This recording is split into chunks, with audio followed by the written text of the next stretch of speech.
Police गिरफ्त में पहलवान निशा के हत्यारे। दिल्ली पुलिस ने पवन और सचिन को द्वारका से किया गिरफ्तार। सोनीपत पुलिस ने रखा था 1 लाख रुपए का इनाम। पंजाब में आम आदमी पार्टी का बड़ा ऐलान, 10 प्रत्याशियों की पहली सूची जारी। सभी मौजूदा विधायकों को मिली टिकट। कांग्रेस का तंज, विधायकों के पार्टी छोड़ने के डर से आपने की जल्दबाजी। हरियाणा के रेलवे स्टेशन को बम से उड़ाने की धमकी, लश्कर तैयबा के नाम से धमकी भरी चिट्ठी से हड़कंप। 26 नवंबर और 6 दिसंबर को बम धमाके की धमकी। सरकार के दावों के बीच खाद की किल्लत पर बवाल जारी। चरखी दादरी में किसानों ने थाने के बाहर रोड किया जाम। एसडीएम ने 3 दिन का मांगा वक्त। डेंगू का हॉटस्पॉट बना फतेहाबाद। हरियाणा में सबसे ज्यादा डेंगू के 880 मामले आए सामने। पंचकुला में भी डेंगू का कहर जारी। हरियाणा में 2 घंटे की हड़ताल पर रहे सरकारी डॉक्टर्स। मरीजों को उठानी पड़ी परेशानी। एसएमओ की सीधी भर्ती बंद करने की मांग। और नहीं थम रहे पराली जलाने के मामले। सिरसा में पराली जलाने के 165 मामले आए सामने। 87 लोगों पर 2 लाख से ज्यादा का जुर्माना।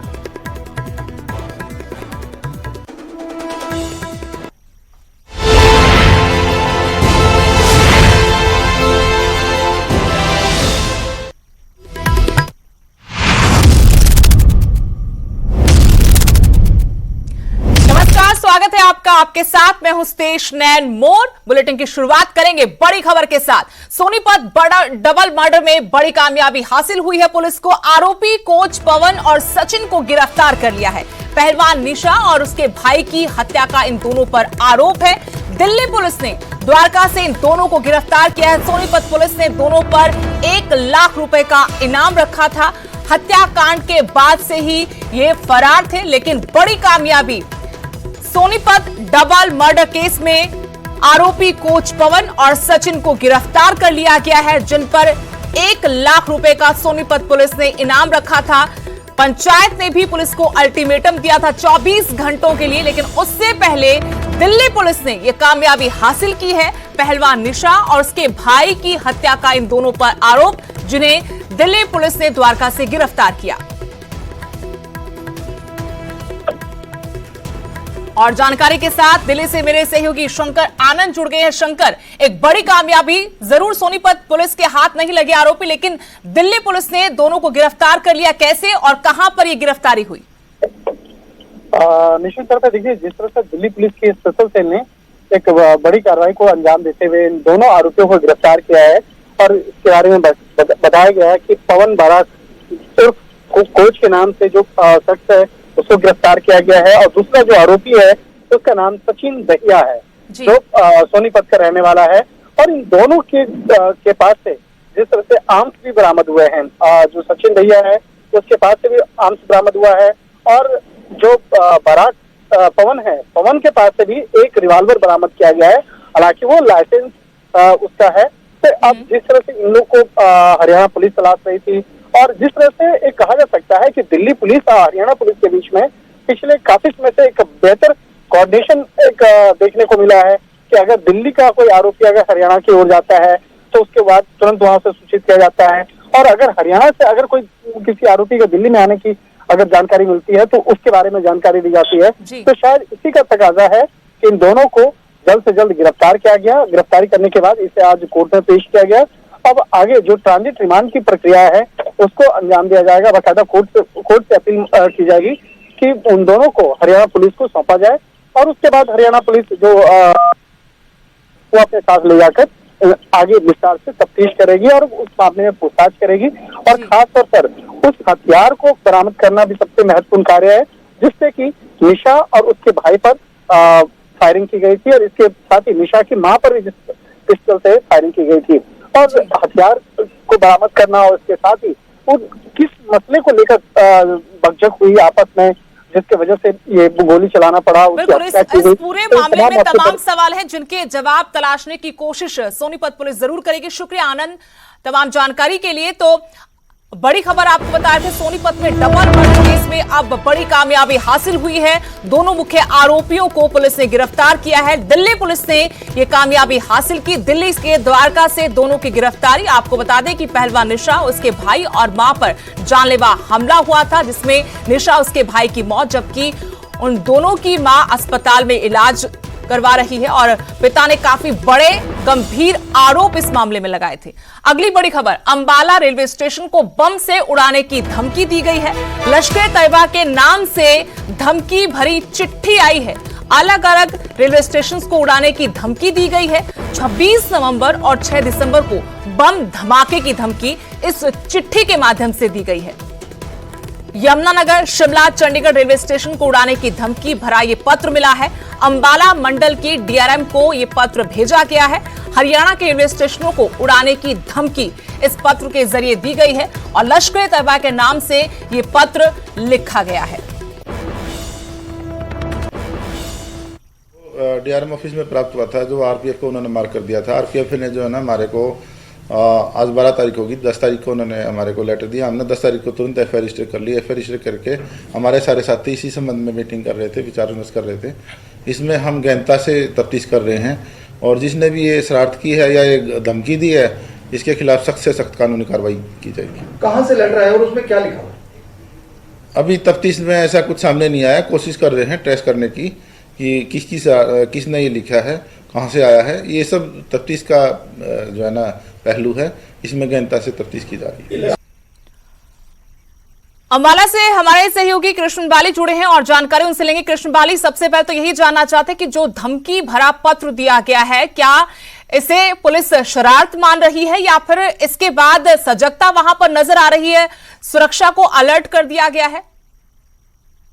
हाँ बिल्कुल, इसको पुलिस, हालांकि पुलिस एक समय में, क्योंकि पहले भी अंबाला को इस तरह के लेटर मिलते रहे हैं, लेकिन पुलिस इसको कभी भी ज्यादातर इस बार जो मामला है वो बड़ा सीरियस ले रही है, क्योंकि सिविल पुलिस में मामला पहली बार दर्ज हुआ। उससे पहले रेलवे पुलिस ही इसमें मामला दर्ज करती थी, क्योंकि इसमें कई बाहर के भी स्टेशनों वगैरह का नाम दिखा गया, इसलिए आरपीएफ ने इसको मामला थाना पड़ाव के अंदर जमा दर्ज करा दिया। पुलिस इस समय, उनका कहना है, अगर एसएचओ की बात माने तो उन्होंने कहा है कि इसमें हमने अलग अलग टीमें बना दी है और लगातार पुलिस में जांच भी कर रही है, क्योंकि खत को लेकर भी वो पोस्ट ऑफिस गए थे और पोस्टमार्टम से इसकी जो पोस्टमास्टर है उनसे बात भी की, इसके लेटर की जांच भी की, जो मोहर वगैरह लगी हुई है, सब कुछ पता लगाने की कोशिश कर रही है। इस मामले को बिल्कुल सीरियस ले रही है पुलिस और अभी तक बिल्कुल कोई इसमें कोई मजाक नहीं समझती, कोई कुछ नहीं समझती। उनका कहना है कि चाहे किसी ने मजाक में लिखा या कुछ भी लिखा है, लेकिन फिलहाल वो सीरियस ले रही है और उसमें पूर्ण रूप से इसको जांच कर रही है और कोशिश पूरी यही रहेगी कि उसकी तह तक जाए जिसने ये खत लिखा है। जी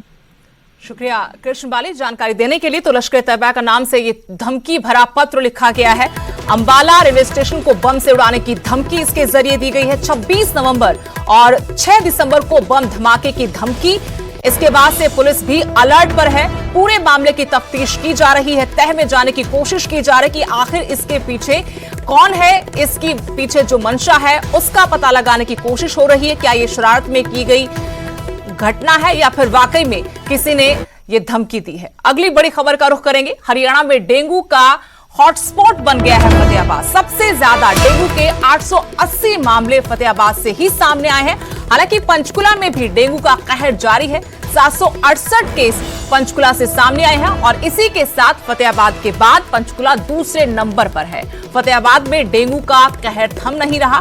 फतेहाबाद में रोजाना 20 से 22 मामले डेंगू के सामने आ रहे हैं।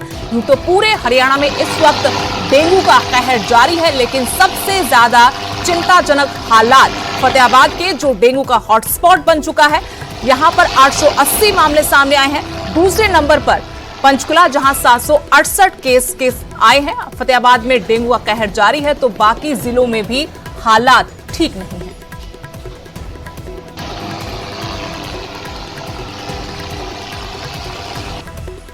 तक जिले में हमारे 880 केसेस रिपोर्ट हो चुके हैं और उम्मीद है कि धीरे धीरे 10 से 15 दिनों में डेंगू की पूरी तरह खात्मा हो जाएगा। तो शुरू होने से पहले ही लोगों को इस बारे में जागरूक कर रहे हैं कि जो डेंगू का जो मच्छर है वो साफ पानी में पनपता है, तो अपने घर के आसपास या घर के अंदर कहीं पर भी साफ पानी ना खड़ा होने दें, जिसकी वजह से डेंगू का मच्छर साफ पानी को देखकर उसमें अपना मॉस्किटो ब्रीडिंग ना हो पाए। और दूसरा, शुरुआत के समय लोग इस बारे में जागरूक नहीं थे, तो हमारी टीम्स ने हमने लगभग 100 से 150 टीमें बनाई पूरे जिले में कवर करने के लिए, और उन्होंने घर घर जाकर एक्टिविटीज करी, लोगों को जागरूक किया, उनको घरों के अंदर जो उनमें लार्वा वगैरह पा रहे थे लोगों को बताया कि देखिए ये लार्वा आपके घर के अंदर है, इसको ऐसे ऐसे साफ रखेंगे तो डेंगू की प्रॉब्लम नहीं होगी। फतेहाबाद से हमारे संवाददाता जसपाल सिंह जुड़े हैं और जानकारी उनसे लेंगे। जसपाल, लगातार ये कहर तो हम देख रहे थे, सवाल ये है कि लोगों की मदद के लिए आखिरकार विभाग क्या कर रहा है? देखिए सुदेश, मैं बताना चाहूंगा कि फतेहाबाद जो है हरियाणा का सबसे बड़ा हॉटस्पॉट डेंगू का जो बना हुआ है। यहाँ पर 880 जो मामले हैं अब तक सामने आ चुके हैं, लेकिन प्रशासन जो है, चाहे वो लोकल प्रशासन है चाहे वो स्वास्थ्य प्रशासन है, वो लोगों को जागरूक करने में जुटा है, लेकिन लोगों के अंदर जागरूकता नहीं है। इसी वजह से ये जो डेंगू के जो मामले हैं वो लगातार बढ़ते जा रहे हैं। डेंगू के मामले 880 नहीं बल्कि इससे भी ज्यादा हैं, क्योंकि प्राइवेट हॉस्पिटल के अंदर भी जो मरीज जा रहे हैं उनको अभी तक जो है काउंट नहीं किया गया इसमें। लेकिन सबसे बड़ा हॉटस्पॉट हरियाणा का फतेहाबाद ही बना हुआ है डेंगू के मामले में। लेकिन अब देखना होगा कि प्रशासन और ज्यादा लोगों को जागरूक करने में कैसे कामयाब हो पाता है ये। लेकिन जसपाल, क्या जो लोग डेंगू के मरीज हैं उनको सही तरीके से वक्त पर इलाज मिल पा रहा है?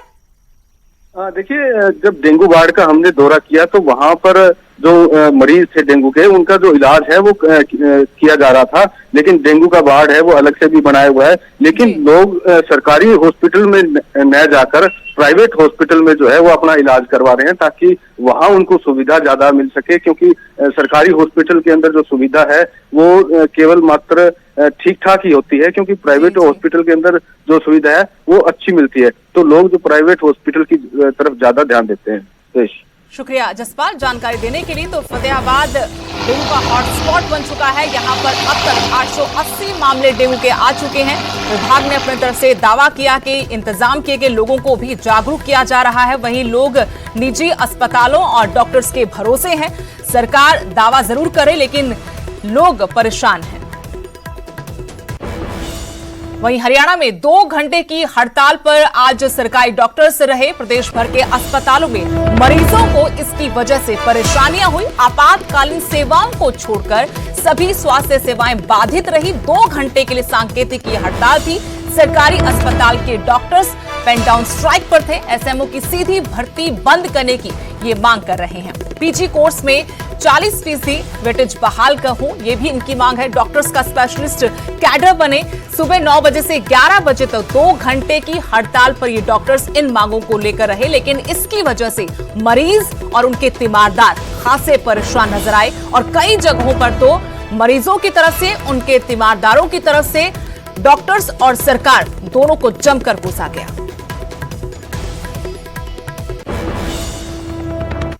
डेंगू की शिकायत है, लेकिन यहाँ आके देखा तो डॉक्टर है नहीं। अब 11 बजे तक बोल रहे हैं, 11 बजे तक हड़ताल है। उसके बाद डॉक्टर बैठेंगे, किस टाइम बैठे तब दिखाएंगे, तब तक परेशानी तो है ही। परेशानी डॉक्टर है नहीं, किसी को बोले पता नहीं कब आएंगे, 12 बजे आएंगे, 1 बजे आएंगे। परेशानी में तो आदमी घर से सुबह 7 बजे निकले, यहाँ पहुँचे 10:30 हो गए हैं, कोई नहीं। आज 9 से 11 बजे तक हमारा जो है पेन डाउन की स्ट्राइक थी।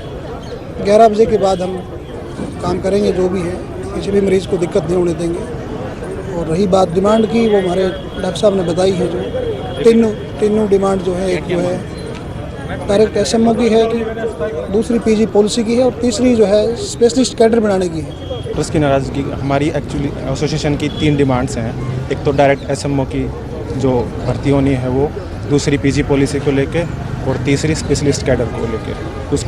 उसके लिए सरकार से हमारी तीनों डिमांडें जा चुकी हैं और उसी के लिए आज हमारा रोष प्रदर्शन हो रहा है। उधर किसान आंदोलन पर गृह मंत्री अनिल विज का बयान आया है। उन्होंने कहा किसानों का मुद्दा भी बातचीत से ही हल होगा।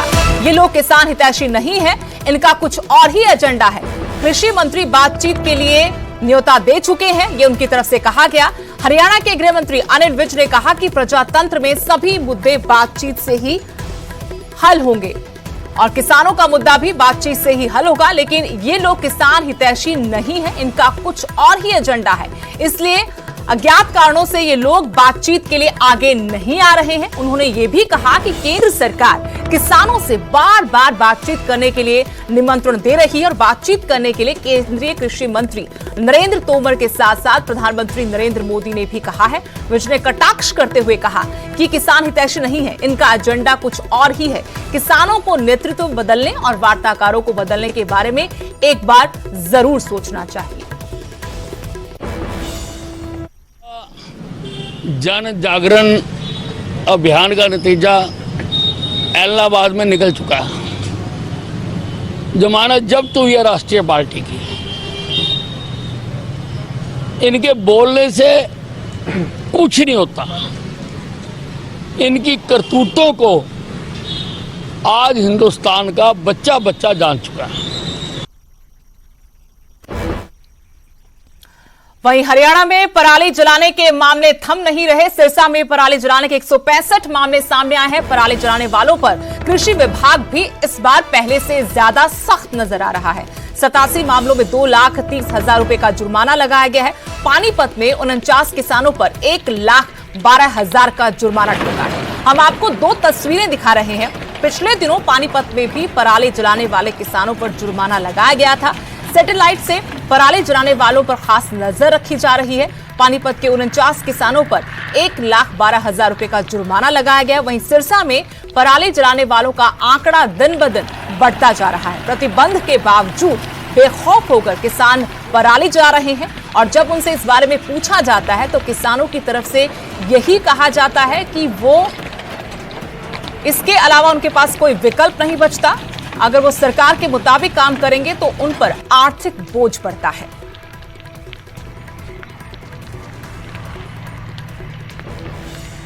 शिमला के डाउनडेल से दिवाली की रात 5 साल के बच्चे को उठाकर मौत के घाट उतारने वाला आदमखोर तेंदुआ, जिसकी दहशत लगातार जारी है। घटनाएं करीब 1 सप्ताह बीत जाने के बाद भी तेंदुए का खौफ यहां लगातार जारी है। तेंदुए के खौफ में जी रहे डाउनडेल के रहने वाले इतने खौफजदा हो गए हैं कि अपनी मांग को लेकर प्रशासन के द्वार पहुंचना पड़ गया। शिमला डीसी नगर निगम प्रशासन के कार्यालय पहुंचकर इन लोगों ने तेंदुए को पकड़ने की गुहार लगाई। साथ ही इलाके के आसपास झाड़ियों काटने और स्ट्रीट लाइट लगाने की भी मांग उठाई। लोगों का कहना है कि डर के मारे वो काम पर नहीं जा पा रहे हैं क्योंकि न जाने कब उनके बच्चों को तेंदुआ घर से उठाकर अपना निवाला बना ले। हाल ही में 9 नवंबर को भी तेंदुआ डाउनडेल में आया था, जिसे मोबाइल में कैद किया गया। बीती रात भी करीब 7 बजे तेंदुआ उनके घरों के आसपास दिखाई दिया।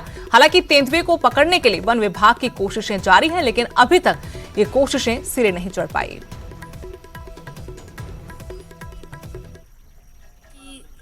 तेंदुआ है वहाँ पे, बच्चे ले गया सामने में। मेरे बच्चे भी खेल रहा था, उधर उसके भी बच्चे खेल रहा था। फटाका छोड़ रहे थे, छुरछुरी छोड़ रहे थे।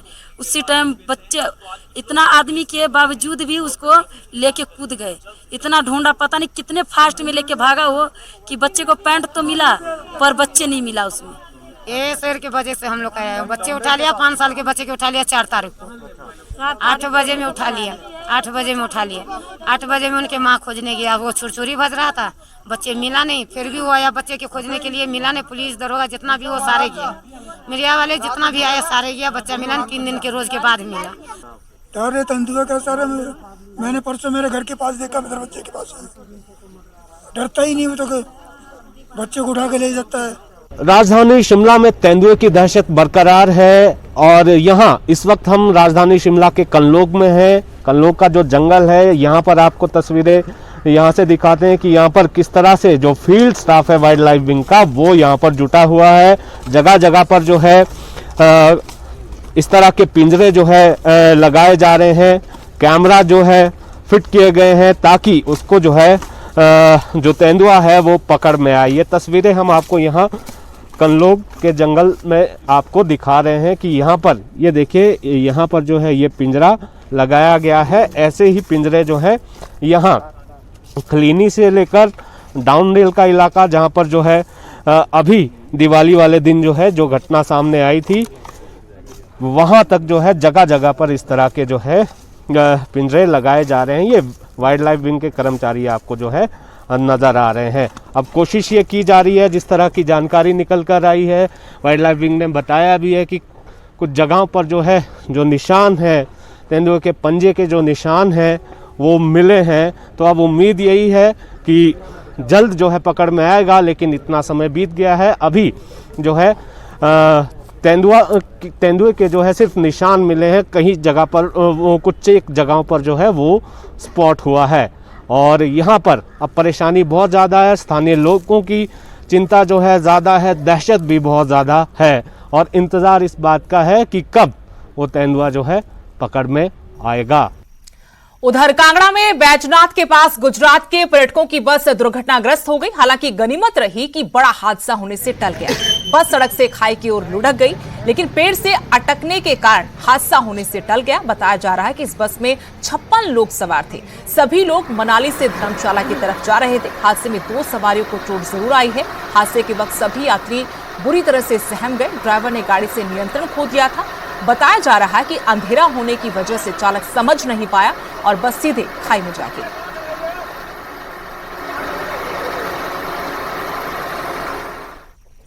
पद्मश्री पुरस्कार से सम्मानित हमीरपुर के करतार सिंह सौखले को बधाई देने वालों का तांता लगा है। और हो भी क्यों ना, सौखले ने बैम्बू आर्ट में ऐसी कलाकृतियां बनाई हैं जिन्हें देखकर आप भी दंग रह जाएंगे। इस बुलेटिन के आखिर में जाते आपको इसी पर यह स्पेशल रिपोर्ट दिखाते हैं। जिस शीशे की बोतल में आप आधी उंगली तक नहीं घुसा सकते, वहां ऐसी कलाकृतियां देखकर दांतों तले उंगली दबाने को मजबूर हो जाएंगे।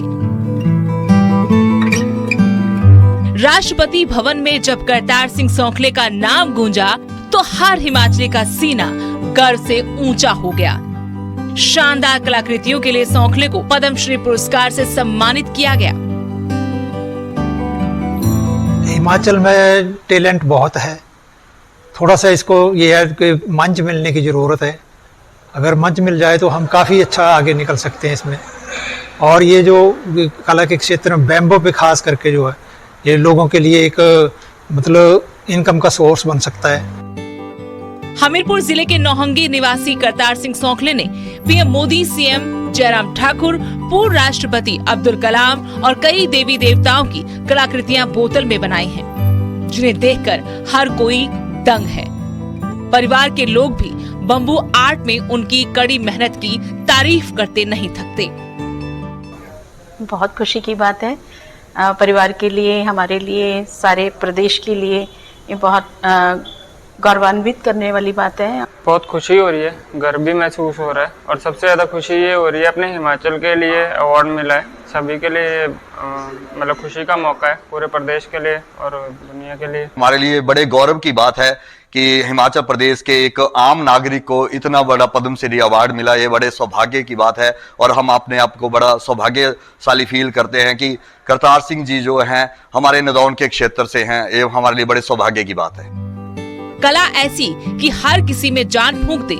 बांस की तिल्लियों से कलाकृतियां तैयार करने वाले करतार सिंह सौखले पद्मश्री सम्मान पाकर बेहद खुश हैं। लेकिन वो चाहते हैं कि प्रदेश सरकार बैम्बू आर्ट को बढ़ावा दे ताकि हिमाचल के युवाओं का भी इस ओर रुझान बढ़े। हमीरपुर से जसबीर कुमार, न्यूज़ 18।